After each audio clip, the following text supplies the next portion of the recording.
Hello students, welcome to my channel. I am starting a new series where I'll be teaching biology in the most easiest and the most different form, which I called as mind map technique. This is a very unique technique of mine which I use and I have been using it since years now. I used to have offline batches where I have taught a lot of students from different regions like CBSE board, ICSE board, UP board के बच्चे, and I have understood just one thing. COVID के बाद से what I have understood is student online are of much more variety. जितने offline में नहीं होते उससे ज़्यादा variety online होती है. तो उसमें टीचर का एक रोल होता है कि वो चीज़ को इतना सिंप्लीफाइड तरीके से पढ़ाए कि सबको समझ में आए. बिकॉज ऑफलाइन क्लास में एक प्रॉब्लम क्या होता है ना, फॉर स्टूडेंट्स हिचकते हैं पूछने के लिए एंड टीचर्स को लगता है कि आ ही गया होगा समझ में, मार्क्स आ रहे हैं. तो ऑनलाइन में क्या होता है ना, you don't get to interact with teacher ऐसे सामने से लाइक ऑफलाइन वाले वे में. तो एक बहुत बड़ा लूप होल है. कुछ टीचर्स क्या करते हैं, इंग्लिश में पूरा प्रेजेंटेशन बनाएंगे and the teach in Hindi, ठीक है, which is a very good way. इसमें क्या करा आपने, दोनों बच्चे कवर करे. कुछ क्या होता है ना, इंग्लिश में पढ़ाते हैं, इंग्लिश में ही वीडियो बनाते हैं, इंग्लिश में ही सब कुछ होता है. तो उससे क्या है ना, आप आधी मार्केट टैप नहीं कर पा रहे. I have started this new तरीका वेयर आई फील कि मैं बायलिंगुअल होके और वीडियो कंटेंट में कम और फॉर्मल वाले वे में ज़्यादा एज़ कम्पेयर टू सिर्फ नोट्स और जितने भी आपके टेक्निक्स होती हैं, ट्रिक्स होते हैं, उसमें ज़्यादा हिस्सा दें as compare to online content में. तो with this mind map technique I will be starting the first unit from class 11th biology. और द यूनिट जो है 5 यूनिट्स हैं, उसमें से पहले यूनिट का नाम है diversity in the living world. उसका first chapter will be starting today, the living world. आप मेरे तरीके से पढ़ के देखो. If you like the idea of mind maps, firstly you will love it because आप पहली बार पढ़ोगे. तो I want to make the most simplest chapter in the whole biology. I found this, so I've made a lecture. Let's start. So I've termed this as bio made easy via mind map techniques. Okay. See, my technique of teaching is first I look at the chapter overview. NCERT book लेके बैठो साथ में. हाँ, एक condition ज़रूर है. अगर आपको इस वीडियो को फॉलो करना है तो please you need your NCERT. एक कॉपी, एक पेन आपके हाथ में होना चाहिए. ये नहीं कि I am making a lot of notes, मैं आपको बहुत नोट्स बनवाऊंगी, ऐसा कुछ भी नहीं है. चीज़ें बस समझना, ठीक है. और अगर पॉसिबल हुआ, अगर लगेगा कि क्वेश्चन ज़्यादा टेढ़ा हो रहा है या एग्जाम्पल दिखाने की ज़रूरत पड़ेगी, तो I will also open my NCERT. पर आप लोग for understanding purpose open it. इस पूरे चैप्टर में, इस पूरी वीडियो में हम सिर्फ 2 चीज़ पढ़ेंगे जो कि पूरा चैप्टर ही है एक तरह से. First we'll study what is diversity in the living world, ठीक है, अकॉर्डिंग टू बुक ऑल्सो, और वैसे हिंदी में, इंग्लिश में क्या होता क्या exactly. Second is taxonomic categories क्या होती हैं. सी, इस चैप्टर को पढ़ने का तरीका क्या है ना, लाइन बाय लाइन आप जाओ और इसके अलावा कुछ बाहर का नोट्स दिख जाए तो मुझे ज़रूर बताना. मेरे टेक्निक से पढ़ के देखो. NCERT की लाइन बाय लाइन पढ़ना, चाहे वीडियो के साथ चाहे पॉज करके. पहले पेज में इसके अलावा कुछ नहीं मिलेगा which you need to write or mug up or you can expect a question. No. So we'll start by what is biodiversity. Because chapter overview में बोला कि diversity in the living world पढ़ेंगे, उसमें हम पहले ही पढ़ लेंगे what is biodiversity. तो biodiversity is the number of species that are known and described range between 1.7 to 1.8 million. और आप बोल सकते हो the number and types of organism present on earth. ये होता है आपका biodiversity. The number and types of organisms present on earth ही आपका बायोडाइवर्सिटी है. पहला पॉइंट क्लियर. ओके, इसको आप लर्न करेंगे, समझेंगे. क्या है ना, 1.7 to 1.8 एक इंपॉर्टेंट टर्म है. इसको MCQ क्वेश्चन में पूछ सकता है वो. सेकेंड पे आ जाओ, नॉमेनक्लेचर क्या होता है. वेदर आप 11th में नए भी हो रहे हो, आपको 2 ही दिन हुए हैं, आपको एटलीस्ट इतना पता होगा कि नॉमेनक्लेचर का मतलब होता है नेमिंग टेक्निक. तो for the need to standardize the naming of living organisms, naming, of living organisms such that a particular organism is known by the same name all over the world. देखो कुछ scientist starting में, चाहे वो zoological वाले scientist हो चाहे botany वाले हो, मिलके आए साथ में टू डिसाइड कि दो टाइप के नाम, मतलब एक नाम में दो वर्ड्स रखेंगे और पूरे यूनिवर्स उसे फॉलो करेगा. क्योंकि अगर टाइगर मेरे यहाँ पे और दूसरी कंट्री में है तो क्या पता अगर हमने ICBN नहीं निकाला होता तो वो कुछ और नाम रख सकते थे, जिससे क्या है ना कंफ्यूजन बढ़ती. तो उन्होंने नॉमेनक्लेचर डिफाइन किया. जैसे नामकरण होता है बच्चों का, वैसे ही सेम नॉमेनक्लेचर किया गया फॉर एनिमल्स एंड प्लांट्स. अब पूछा इसने what is identification. Identification it is the recognition of the essential character of an organism. उसको आइडेंटिफाई कैसे करेंगे, उसका क्या सबसे एसेंशियल एक होता है ना एसेंस है कि हाँ इससे आइडेंटिफाई कर सकता है कि ये मैंगो है, इसकी स्मेल ऐसी है, इसका कलर ऐसा है. तो what is that one particular thing, that is called identification. Second week fourth is are ICZN. Just अभी मैंने बताया जूलॉजिकल साइंटिस्ट और बॉटनिकल साइंटिस्ट जो थे, इनकी एक कोड बनाया गया जिसे बोलते हैं international code of zoological nomenclature. This is for the animals या आपके फौना हो गए. अगर साइंटिफिक टर्म्स में बोला जाए NCERT टर्म्स में, तो scientific names assign for animals और fauna that ensures that each organism has only one name. ICBN क्या होता है, international code for botanical nomenclature. Scientific names assigned for plants or flora that ensures that each organism has just one name globally. Okay? So you can do one thing. अभी फिलहाल पढ़ने के लिए आप इसका एक स्क्रीनशॉट ले लो. ठीक है, I think you are done with the screenshot. Moving on to the next slide. Okay, biodiversity हमने पढ़ लिया. ठीक है, कुछ दो तीन टर्म्स रह गए. जैसे बायोलॉजिस्ट फॉलो, एक साइंटिस्ट है कार्ल्स लीनस करके. Okay, biologist follow universally accepted principles to provide scientific names to unknown organism. ठीक है, जो भी अननोन ऑर्गेनिज्म है उसको नेमिंग करने के लिए साइंटिस्ट ने दो नाम निकाले. Each name has two component. उस एक नाम में जैसे X और Y नाम है, इसमें दो कॉम्पोनेंट होंगे, component number 1 and component number 2. पहला वाला इज योर जेनेरिक नेम, फिर है स्पेसिफिक एपिथेट. ठीक है, इन टर्म्स को हम लोग आगे पढ़ेंगे. अभी आप इतना दिमाग में रखो, नोमेनक्लेचर के लिए साइंटिस्ट ने, बायोलॉजिस्ट जो होते हैं, उन्होंने एक यूनिवर्सली एक्सेप्टेड प्रिंसिपल बनाया जिसमें हर ऑर्गेनिज्म को एक नाम दिया जाएगा.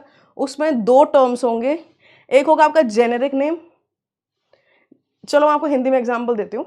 आम हो गया ना, एक होता है अल्फोंजा, एक होता है सफ़ेदा, एक होता है दशहरी. तो आम इज योर जेनेरिक नेम, पता है आम खा रहे हैं. कौन सा खा रहे हो, वो है स्पेसिफिक एपिथेट. अब आ जाओ, the system of providing a name with a component is called binomial. अब मैंने इसमें गलत क्या बोला, विद अ कॉम्पोनेंट, और नाम लिख दिया बाइनोमियल. बट पता है क्या है, it is with two components and this is called as binomial nomenclature. अब ये किसने दिया था सिस्टम, ये भी इंपॉर्टेंट. इसने ये दिया था कार्ल्स लीनस ने. ठीक है, जिसे हम आगे जाके बहुत ज़्यादा नहीं पढ़ने वाले, but yes this is important. अब आ जाओ इस डायग्राम पे. कार्ल्स लीनस ने बताया था दो कंपोनेंट वाले नाम दिए जा सकते हैं, जिसे बोलते हैं आप बाइनोमियल नोमेनक्लेचर. ठीक है, उनके अकॉर्डिंग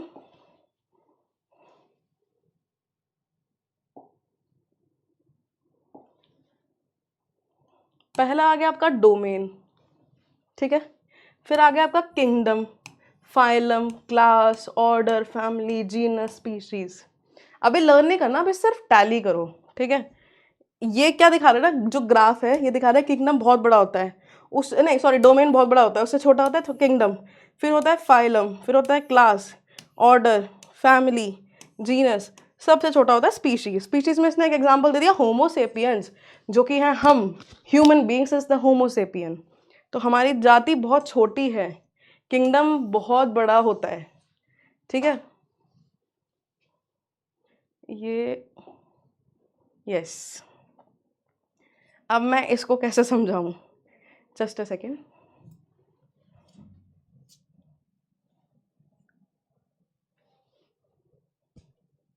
इसको समझाने के भी तरीके बहुत अलग हैं, पर मैं ये देख रही हूँ कि इसको ऐसा कुछ किया जाए कि ये रोटेट हो जाए, क्योंकि डिजिटल बोर्ड पे इसकी क्लैरिटी बहुत अच्छी आएगी। एग्जिट, नो नो नो, एक सेकेंड। ठीक है, ये हो गया हमारा। अब हम आ जाएंगे इस पे, ये हमारा लिविंग वर्ल्ड है ना, इसे हम रोटेट कर देते हैं।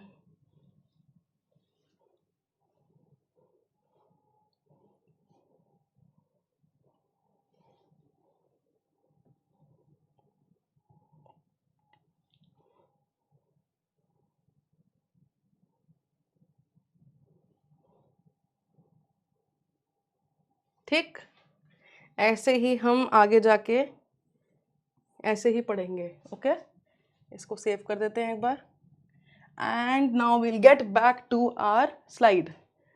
ये है हमारा माइंड मैप।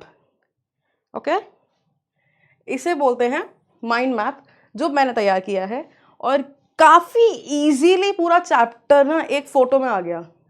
मतलब अगर मान लो, ऐसे तो मैंने जब से बोला कि आप लोग अगर 11th में अभी 2 दिन पहले ही आए हो तो नहीं है आपके लिए, आपको थोड़ा टाइम 1-2 महीने लगेगा। बट अगर आपने खुद से पढ़ना चालू कर दिया है एंड 1-2 चैप्टर आपको आ गए हैं, तो आई थिंक इसको फॉलो करने में कोई प्रॉब्लम नहीं है। This is the most easiest and the most simplified version of studying not only biology. अगर कोई और चैप्टर है या कोई और सब्जेक्ट ऐसा है, क्योंकि ऑब्वियसली हमने भी 12th पढ़ी है तो हमें भी पता है, पर एक्सपर्टीज इंसान की जिसमें होती है वो उसी की बात करता है। अगर कोई और भी टॉपिक है जो आपको नहीं आता, पर्सनल सजेशन चाहिए या हेल्प चाहिए, आप मुझे बता दो, I will be happy to help. Okay, मेरा नंबर भी I will give you right now, अभी लिख लो, जिससे कि अगर मुझे याद ना रहे, because I am really not joking, I am really serious with this. मुझे ऑफलाइन ऑनलाइन हर एक बच्चे की जो प्रॉब्लम आती है ना, सॉल्व करना बड़ा अच्छा लगता है। I like it. Okay, so I right my number इधर। मुझे लग ही रहा था ये नहीं चलेगा, एक सेकेंड।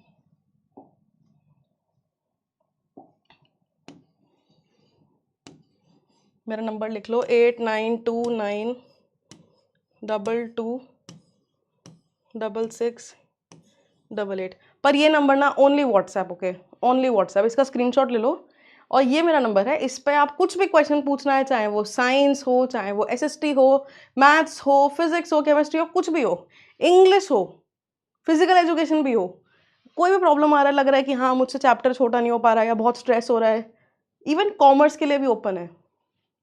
ठीक है, तो मैं इसको इरेज कर देती हूँ, ठीक है, हट ही जाएगा। नाउ वी विल सी कि लिविंग वर्ल्ड में एग्जैक्टली क्या बात हो रही है। देखो, इसको पढ़ने का तरीका ना एकदम दिमाग लगा के सुनना पड़ेगा। इसका आप स्क्रीनशॉट नहीं ले पाओगे, ठीक है, आपको वीडियो बार बार आके देखनी पड़ेगी, नहीं तो आपको ये एज इट इज उतार के रखना पड़ेगा। और एक चीज, चलो okay, will talk about it. देखो, पहले तो मैं आपको ना एक चीज समझा देती हूँ, इसको पढ़ते कैसे हैं। मैंने पहले बताया था diversity in the living world chapter का नाम है, ठीक है। अब हम शुरुआत यहीं से करेंगे, मिडिल से। इससे क्या होगा ना, लिविंग पे जाएंगे पहले यहाँ से, कि लिविंग क्या होता है। All living organisms grow in size and number, agree. All living beings reproduce their progeny, agree. All biochemical reaction take place inside a living system. A sum total of all biochemical reactions taking place inside a living system is known as metabolism. Agree? Okay? अब metabolism के भी 2 part हैं आपके। देखो, अभी हम living कर रहे थे, ठीक है, कि लिविंग क्या होता है। उसमें इसने बता दिया 3 टाइप। प्रोजेनी डिसाइड करता है, जो रिप्रोड्यूस करता है, और जैसे बायोकेमिकल रिएक्शंस टेक प्लेस करते हैं। अब इसने बोल दिया, मेटाबॉलिज्म का नाम ला दिया। मेटाबॉलिज्म से हमने यही कवर कर दिया क्या, एनाबॉलिज्म और कैटाबॉलिज्म क्या होते हैं। तो हमने यहाँ कवर कर दिया the process which result in synthesis of a compound. 2 difference है, एक मेटाबॉलिज्म में 2 पार्ट होते हैं, एनाबॉलिज्म, कैटाबॉलिज्म। एनाबॉलिज्म में सिंथेसिस होता है कंपाउंड का, कैटाबॉलिज्म में ब्रेकडाउन होता है। ओके, सिर्फ इतना ही डिफरेंस है, और ये अभी पूछा नहीं गया था चैप्टर में, बट क्योंकि माइंड मैप है, चीज़ें लिंक होंगी उससे, तो आपको पता होगा, होना भी चाहिए, ये नहीं कि अब मैं 9th के एनसीईआरटी में जाके पढ़ के आऊंगी व्हाट इज कैटाबॉलिज्म, यही बता दिया। जो याद आए उसको कनेक्ट करो। माइंड में आपका ओनली एंड ओनली मतलब होता है कनेक्शन। एक बार इस पूरी वीडियो को समझ के और फिर देखना कि आपने जो पढ़ा था उसमें कितना टाइम लगा और इसमें कितना टाइम लगा, कंपेयर करना और मुझे बताना, ठीक है। तो अभी हमने क्या समझा, हम पढ़ रहे थे डाइवर्सिटी इन लिविंग वर्ल्ड, ठीक है। इसमें हम पहुंचे व्हाट इज लिविंग। लिविंग में हमने तीनों एस्पेक्ट कवर करे। इसने मेटाबॉलिज्म ला दिया, मेटाबॉलिज्म को फिर इसने 2 पार्ट में डिवाइड करके बता दिया कि भाई एना होता है और कैटा होता है, ठीक है। अब हम इसको करते हैं ग्रीन वाले सिस्टम को बंद। यहाँ से आप ग्रीन में गए थे, ग्रीन आपका हो चुका कवर कि लिविंग क्या होता है। अब आ जाओ आप अब आ जाएंगे हम टैक्सोनॉमी पे। टैक्सोनॉमी क्या होती है, देखो टैक्सोनॉमी की जो डेफिनेशन इसमें साफ लिखी है, terms that are used to refer the varieties of living organisms found in a geographical area। जो उनकी टेरिटरी होती है ना, उसमें जो भी मिलते हैं उसे बोलते हैं आप टैक्सोनॉमी, ठीक है। फिर टैक्सोनॉमी अब 3 टाइप की होती हैं, आइडेंटिफिकेशन, क्लासिफिकेशन और बायनोमियल नोमेनक्लेचर। अब इस समय क्या याद दिलाऊंगी, बायनोमियल नोमेनक्लेचर आपको दिया था कार्ल्स लीनस ने, ओके। अब इसने क्या करा ना, टैक्सोनॉमी में आके ये तो बता दिया कि टैक्सोनॉमी क्या होता है, टर्म्स होते हैं, आइडेंटिफिकेशन, क्लासिफिकेशन, बायनोमियल बता दिया। इसने एक नई चीज टच कर दी, इसने बायनोमियल को डिफाइन कर दिया। तो ये जो ब्लू पार्ट है ना, this will be your taxonomy का पार्ट। इसमें ये इसने ICBN ICZN बता दिया, जो हम अभी पढ़ चुके हैं जस्ट पिछली स्लाइड में, ठीक है। फिर इसने बताया बायनोमियल नोमेनक्लेचर क्या होता है, इसे भी पढ़ लेते हैं। जनरली लैटिन वर्ड्स में लिखा जाता है और इटैलिक, लैटिन लैंग्वेज और इटैलिक स्टाइल में इसको लिखा जाता है।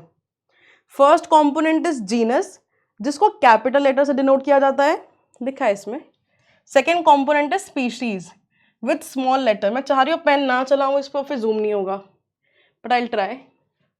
लैटिन और written in italics, binomial nomenclature का पहला रूल ये दिखेगा। फर्स्ट कंपोनेंट होता है genus with a capital letter, second component होता है species, okay. When handwritten the names are underline, अगर हाथ से लिख रहे हो तो आप नाम को अंडरलाइन करोगे, अगर सिस्टम में है तो इटैलिक्स में होगा पहला नाम, ठीक है। अब आ जाओ आप फिर से,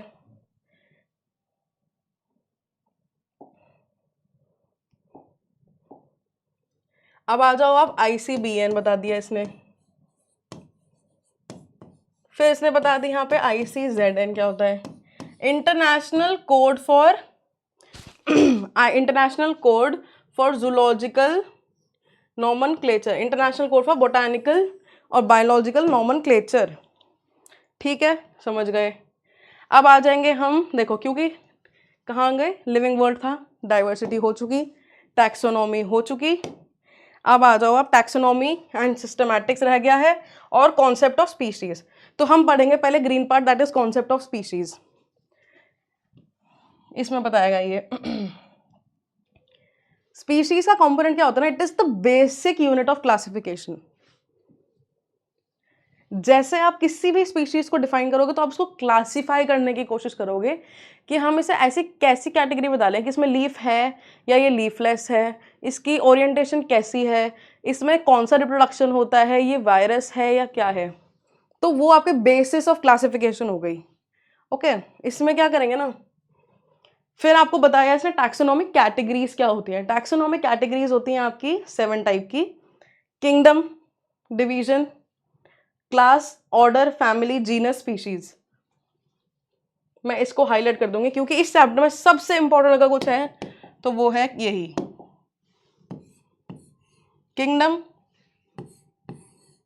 division, class, order, family, genus, species, KDCOFGS।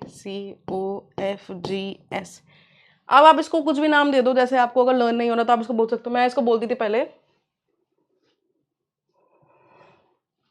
अभी थोड़ा फनी हो जाएगा but king I right it, ठीक है, बोलने में बहुत फनी हो जाएगा तो it's better I right it in the description नीचे, तो पढ़ने में अच्छा लगेगा, थोड़ा सुनने में भी अच्छा लगेगा, अभी अच्छा नहीं लगेगा सुनने में। ओके, सो टैक्सोनॉमी क्या होता है? Taxonomy is the study of organisms on the basis of the characteristics, अभी बताया। क्लासिफिकेशन और कैरेक्टरिस्टिक्स। सिस्टमिक्स क्या होता है? It is the study of diversity of organism and all the other comparative and evolutionary relationship. Chapter हो गया खत्म। ये जो आप देख रहे हो ना ग्रीन वाला डायग्राम, कुछ नहीं है, यही है जो हमने पढ़ा है, बट इसको बस कलरफुल वे में कर दिया जिससे कि पता चले कि हाँ मतलब यही इंपॉर्टेंट टॉपिक है, 2 बार बताया गया है।